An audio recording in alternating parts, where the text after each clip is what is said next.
할례 문제가 이방 선교의 장애가 되자 바울과 바나바는 예루살렘 교회의 지도자들을 만나서 이 문제에 대해 논의합니다.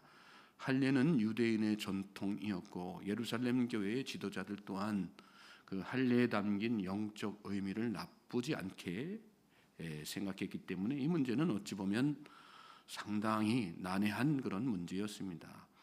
교회 안에 의견이 분분한 중에 베드로와 야고보 사도가 나서서 이 문제를 잘 중재하죠. 문제 해결의 원칙은 그 어느 것도 복음 전파에 장애가 되어서는 안 된다는 것입니다.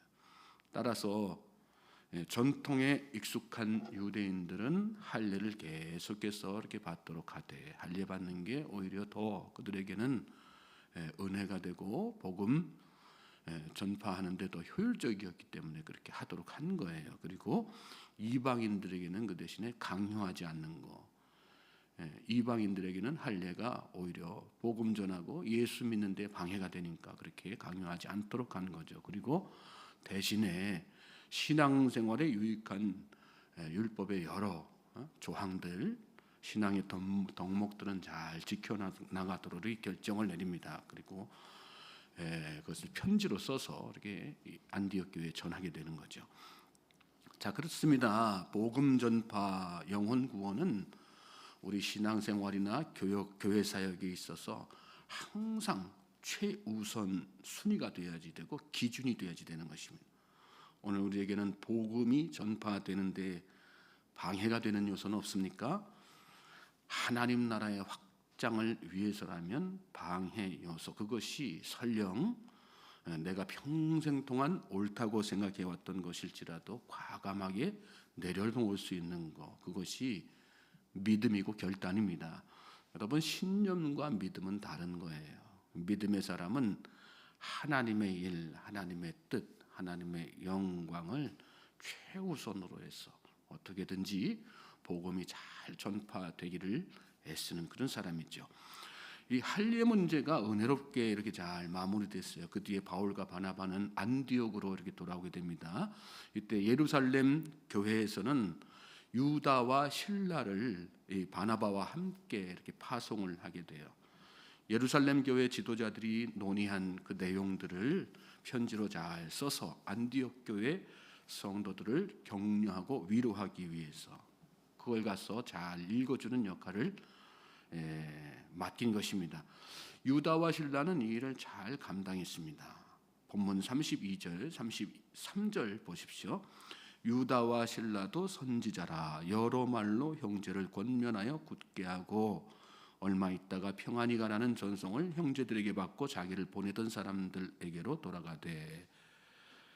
유다와 실라는 여기 말씀 보면 여러 말로 형제를 권면하여 굳게 하고 그랬는데 따로 다른 어떤 이렇게 이 교회 안에서 가르치는 사역을 했다는 뜻이 아니라 예루살렘 교회 사도들이 써준 편지를 잘 읽어주고 그냥 읽어주는 것으로만 또 끝난 것이 아니라 그것을 잘 성도들이 납득하고 이해하고 잘 알아들을 수 있도록 이렇게 다 이렇게 권면한 거예요. 그러면서 그렇게 안디옥 교회 성도들이 굳은 믿음으로 이렇게 잘 설 수 있도록 한 거죠.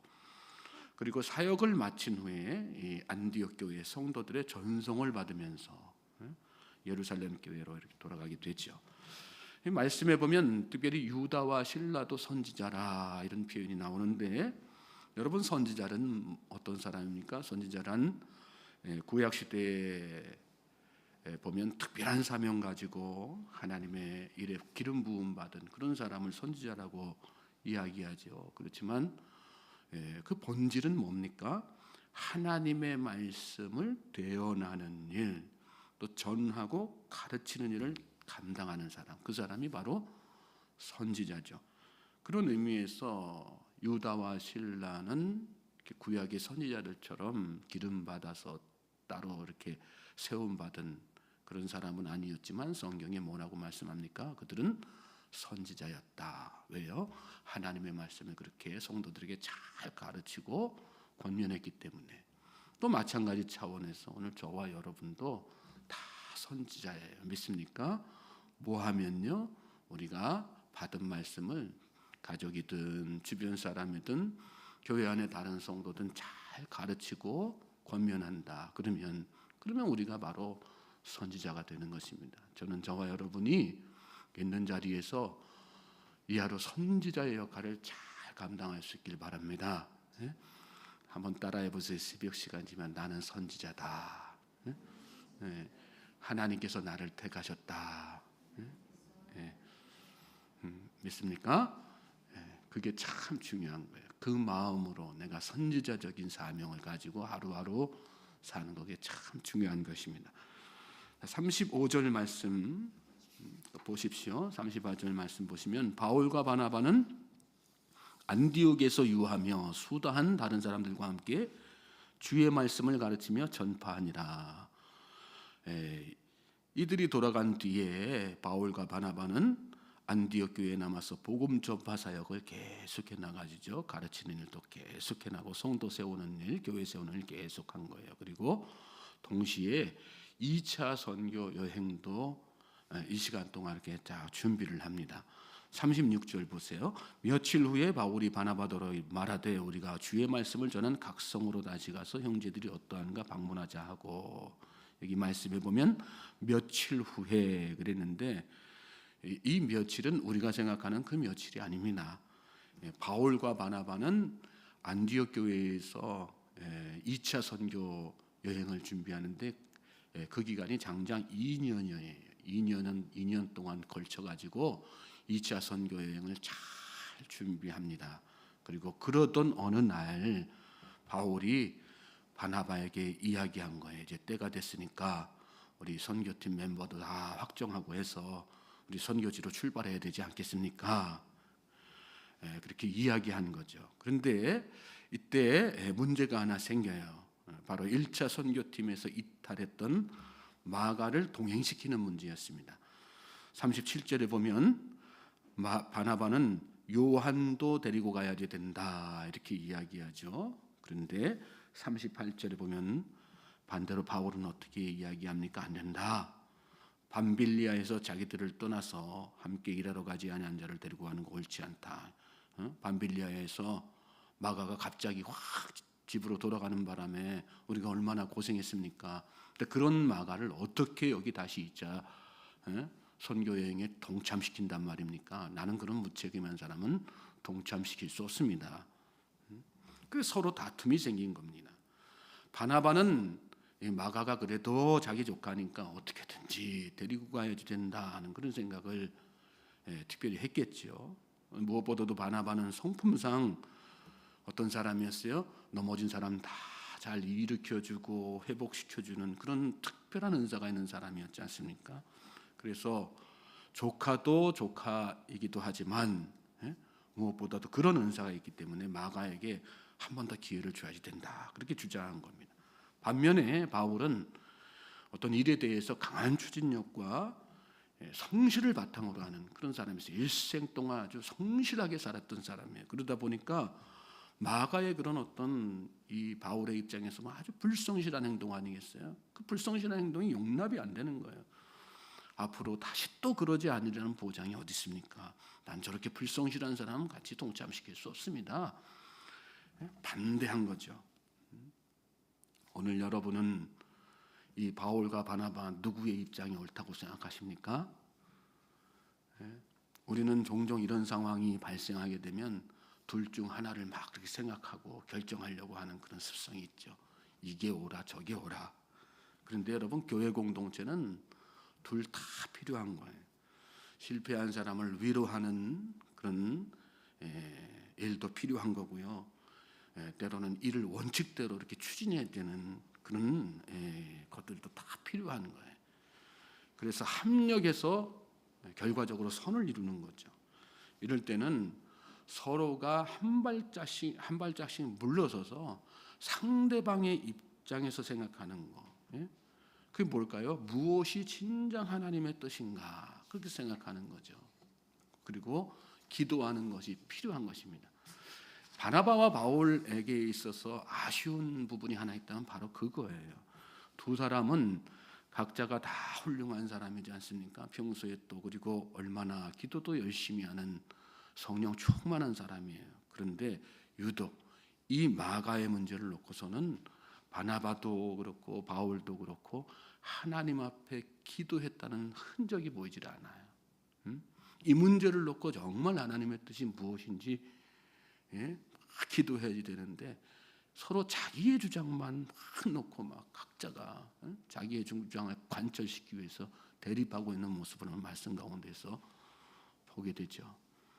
결과적으로 두 사람은 누구보다도 사실은 이제 잘 맞는 그런 조합이었어요. 그런데 심히 다투고 서로 갈라지게 됩니다. 관계가 좋은 거지만 때로는 여러분 바나바처럼 너무 관계에 집중한 나머지 하나님께서 하시고자 하는 새 일을 망치는 경우가 있어요. 또 바울처럼 너무 일에만 집중해서 공동체의 은혜를 깨뜨리고 마는 그런 경우도 있죠. 오늘 여러분이 관계를 소중히 여기는 사람입니까? 때로는 한 발짝 물러서서 하나님의 일을 위해 뭔가 과감한 결단을 내릴 수 있는 그런 사람들이 되시길 바랍니다. 또 여러분이 일을 소중히 여기는 사람입니까? 때로는 그러한 나로 인해서 상처받는 사람이 없는가 주변을 한번 한 발짝 물러서서 둘러보십시오. 그리고 하나님께서 정말로 기대하고 원하시는 것이 무엇인지를 깊이 있게 기도하면서 생각하는 그런 우리 모든 성도님들 되실 수 있길 바랍니다. 그럴 때 하나님께서 은혜로 다 이렇게 공동체를 여러분의 앞날 다 이끌어 주시는 것입니다. 결국 바나바와 바울은 이렇게 한치의 양보 없이 치열하게 다퉜어요. 그리고 그 결과 각자의 길을 가게 되죠. 39절 40절 말씀 보십시오. 서로 심히 다투어 피차 갈라서니 바나바는 마가를 데리고 배 타고 구브로로 가고 바울은 실라를 택한 후에 형제들에게 주의 은혜에 부탁함을 받고 떠나 그랬어요. 여러분 하나님의 은혜는 무엇입니까? 이렇게 바울, 바나바도 인간적으로 이렇게 불완전한 부분이 있고 부족한 부분들이 있었어요. 그리고 그 결과로 이렇게 갈라서게 됐어요. 아픔이지요. 그런데 하나님은 이러한 인간의 부족함으로 생긴 아픔과 분열 또한 하나님의 일을 성취하시는 도구로 사용하시는 것을 말씀 가운데 보게 되죠. 그렇습니다. 여러분 인간은 부족해요. 그러나 하나님은 완전하세요. 믿습니까? 인간은 실수해요. 그런데 하나님은 실수가 없으세요. 그러니까 여러분 우리는 모든 상황에서도 뭐 해야 되는 거예요? 기도해야 되는 거예요. 하나님 앞에 나의 부족함을 인정하고 하나님의 뜻에 순종하는 마음 갖게 되려고 기도해야지 되는 거예요. 그리고 믿음의 결단으로 그렇게 나아가야 되는 것입니다. 41절 보면 수리아와 길리아기아로 다니며 교회들을 견고하게 하니라. 이 말씀은 바울의 행적이죠. 오늘 말씀에는 바울의 행적만 이렇게 좀 더 추가해서 이렇게 기록해 놓았어요. 그리고 바나바와 마가의 행적은 그냥 배 타고 구브로로 갔다 이렇게 간략하게만 39절 말씀에 써놨지만 바나바와 마가 또한 구브로에서 열심히 교회를 세우고 견고하게 그렇게 주의 일을 감당하는 그 감당했던 내용들을 역사적 자료들을 통해서 이렇게 발견하게 돼요. 그렇습니다. 하나님은 바나바도 부족하지만 그래서 이렇게 갈라서게 됐지만 있는 자리에서 그렇게 계속해서 사용하셨고요. 바울 또한 마찬가지로 2차 선교 여행을 계속해 나갈 수 있도록 하나님께서 쓰신 거예요. 하나님은 완전하신 하나님, 하나님은 모든 것을 손으로 바꾸시는 하나님. 그러므로 이 새벽에도 그 하나님을 믿고 더욱더 신뢰하면서 나를 믿고 사람을 신뢰하는 것이 아니라 하나님을 더욱더 믿고 하나님을 더욱더 신뢰하며 나아갈 수 있는 우리 모든 성도님들 되실 수 있길 주님의 이름으로 다시 한번 소망합니다. 이제 우리가 그런 마음으로